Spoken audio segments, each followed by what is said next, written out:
Hello, જય શ્રી કૃષ્ણ. કેમ છો બધા? આઈ હોપ તમે બધા મજામાં હશો.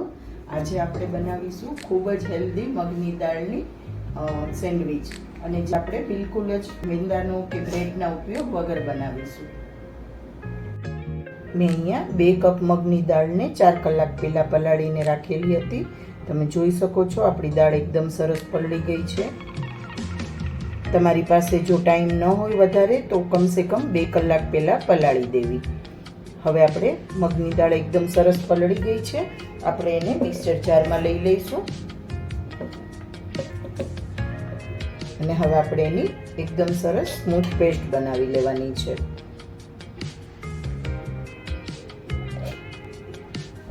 હવે હું એક વારમાં બધી દાળ નહીં આવે તો હું થોડી થોડી કરીને 2 વારમાં દાળને પીસી લઈશ. હવે અહીંયા હું 3 મરચી નાખું છું. તમને જે પ્રમાણે તીખું પસંદ હોય એ પ્રમાણે તમે નાખી શકો છો. એક આદુનો ટુકડો નાખું છું.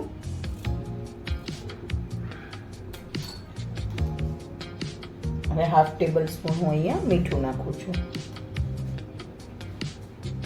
ને 2 થી 3 સ્પૂન જેટલું આપણે પાણી નાખવાનું છે. વધારે પાણી નથી નાખવાનું. આપણી દાળ સારી રીતે પીસાઈ જાય એટલું જ પાણી નાખવાનું છે. દાળને મેં પીસી લીધી છે. તમે જોઈ શકો છો એકદમ સ્મૂથ અને સોફ્ટ પેસ્ટ બનેલી છે આપણી.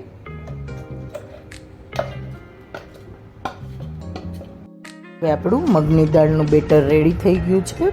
તમે જોઈ શકો છો બેટર આ રીતનું બનાવવાનું છે. એકદમ આપણે વધારે પતલું પણ નથી બનાવવાનું અને એકદમ થીક પણ નથી બનાવવાનું.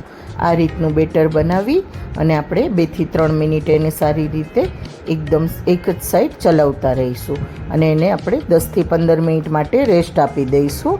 ત્યાં સુધીમાં આપણે આગળની પ્રોસેસ કરી લઈશું. મેં એક કઢાઈ લઈ લીધેલી છે. એમાં આપણે 1 ટેબલ સ્પૂન તેલ લઈ લઈશું. તેલ ગરમ થાય એટલે આપણે એમાં આગળની બધું જે વેજીટેબલની પ્રોસેસ છે એ કરી લઈશું. હવે મેં અહીંયા 1 ટેબલ સ્પૂન જીરું નાખેલું છે. આખું જીરું નાખેલું છે. 5 થી 6 નાના આપણે લીલા મરચાં કાપીને નાખેલા છે.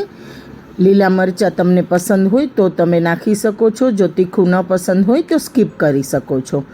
થોડી આદુની પેસ્ટ લીધેલી છે એ પણ એમાં મિક્સ કરી લઈશું અને એને સારી રીતે તેલમાં સાંતળી લઈશું.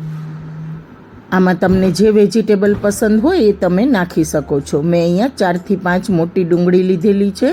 એને ઝીણી ઝીણી કટિંગ કરી અને લઈ લીધેલી છે. એકદમ બારીક કટ કરવાની છે.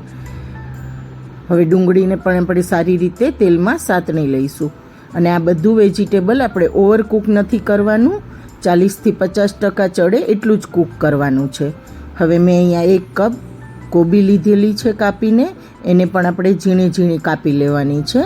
તમને જે વેજીટેબલ પસંદ હોય એ તમે નાખી શકો છો. જે ન પસંદ હોય એ સ્કીપ પણ કરી શકો છો. 1 કપ મેં અહીંયા ગાજર લીધેલા છે. એના પણ આપણે બારીક પીસ કરી લીધેલા છે અને એને બધાને સારી રીતે આપણે વેજીટેબલને મિક્સ કરી દઈશું. અને આમાં આપણે તેલનો ઉપયોગ ખૂબ ઓછો કરવાનો છે. વધારે તેલ નથી નાખવાનું. થોડું એવું તેલ નાખવાનું છે આપણે. હવે અહીંયા હું 3 થી 4 ટેબલ સ્પૂન જેટલા વટાણા, લીલા વટાણા લઈ રહી છું. તમને પસંદ હોય તો તમે વધારે પણ લઈ શકો છો. આમાં તમે બ્રોકલી પણ નાખી શકો છો. બાકીની કાકડી પણ નાખી શકો છો કે કોઈ પણ બીજી વેજીટેબલ પણ તમે એડ કરી શકો છો. હવે અહીંયા મેં હાફ ટેબલ સ્પૂન મીઠું, હાફ ટેબલ સ્પૂન હળદર પાવડર, 1 ટેબલ સ્પૂન લાલ મરચું પાવડર લીધેલો છે અને એ બધું આપણે સારી રીતે મિક્સ કરી દઈશું. અને એકદમ સરસ બધો મસાલો મિક્સ થઈ જાય એટલે આપણે એને ઢાંકીને 2 થી 3 મિનિટ માટે ચડવા દેવાનું છે. વધારે ઓવરકૂક નથી કરવાનું એટલે આપણે વધારે સમય સુધી નથી કૂક કરવાની જરૂર. 2 થી 3 મિનિટ માટે જેને આપણે ઢાંકણ ઢાંકી અને ગેસ પર ચડવા દઈશું.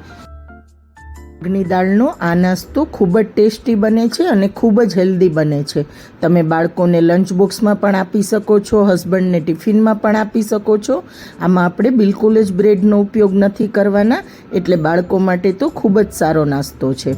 તમે આને બ્રેકફાસ્ટમાં પણ બનાવી શકો છો અને ડિનરમાં પણ બનાવી શકો છો. છો આપણા શાકભાજી એકદમ સરસ બધા વેજીટેબલ્સ કૂક થઈ ગયા છે. તો હવે આપણે ગેસની ફ્લેમને બંધ કરી દઈશું અને હવે આપણે બેટર ચેક કરી લઈશું. બેટર પણ આપણે રેસ્ટ આપી દીધો તો એકદમ સરસ ફ્લફી થઈ ગયું છે. હજુ આપણે એને વધારે ફ્લફી બનાવવા માટે આપણે એમાં 1 ટેબલ સ્પૂન ઈનો પાવડર નાખી દઈશું. ઈનો પાવડર નાખવાથી એકદમ સ્મૂથ અને ફ્લફી બેટર આપણું રેડી થઈ જશે. હવે હું અહીંયા 1 ટેબલ સ્પૂન ઈનો પાવડર લઈ રહી છું, એ એમાં એડ કરી દઈશું.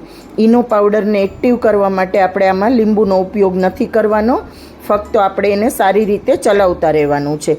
એક જ ડાયરેક્શનમાં આપણે 1 થી 1.5 મિનિટ સુધી ચલાવીશું સરસ રીતે, એટલે આપણું બેટર એકદમ ફ્લફી રેડી થઈ જશે. તમે જોઈ શકો છો મારું બેટર એકદમ સરસ ફ્લફી થઈ ગયું છે અને સાથે સ્મૂથ પણ થઈ ગયું છે. હવે આપણું બેટરને આપણે એકદમ સરસ રીતે ચલાવી અને મિક્સ કરી અને ઈનો પાવડરથી ફ્લફી બનાવી લીધું છે. હવે જે આપણે વેજીટેબલ કૂક કરીને રાખેલા છે એ વેજીટેબલ એમાં એડ કરી દઈશું. હવે આપણે હું અહીંયા બધા વેજીટેબલ એડ કરું છું. તમે જેટલાનું તમારે અત્યારે ટોસ્ટ બનાવવી હોય એટલું તમે એડ કરી શકો છો.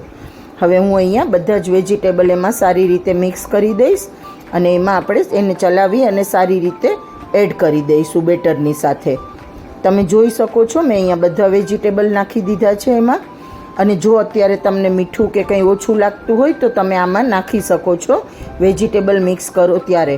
મેં વેજીટેબલ મિક્સ કરેલા એ પહેલાં આપણે વેજીટેબલ કૂક કરવામાં જ નાખી દીધેલું હતું, એટલે હું અત્યારે મીઠાનો ઉપયોગ નથી કરતી.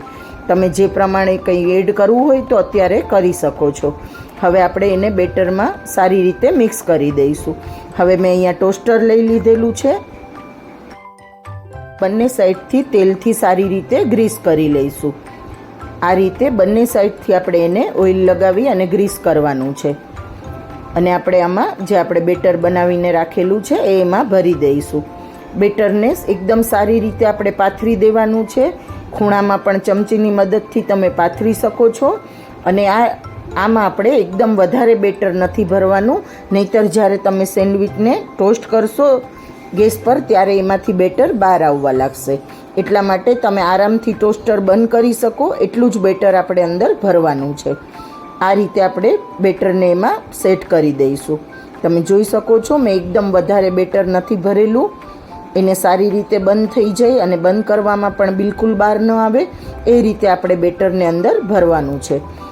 હવે આપણે ગેસની ફ્લેમને એકદમ સ્લો રાખી અને સેન્ડવિચને રોસ્ટ કરી લઈશું.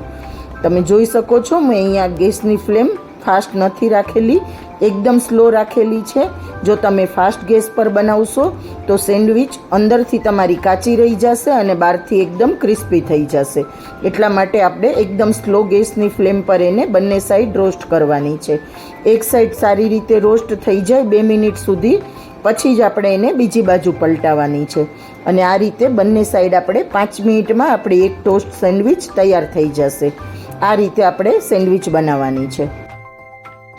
આ સેન્ડવિચમાં આપણે બ્રેડનો ઉપયોગ બિલકુલ નથી કરતા, એટલે ખૂબ જ હેલ્ધી છે.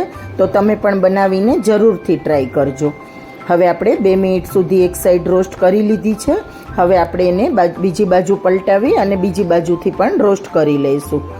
આ રીતે બંને સાઈડથી રોસ્ટ કરવામાં કમસે કમ 5 મિનિટનો સમય લાગશે તમને, એનાથી વધારે સમય નહીં લાગે.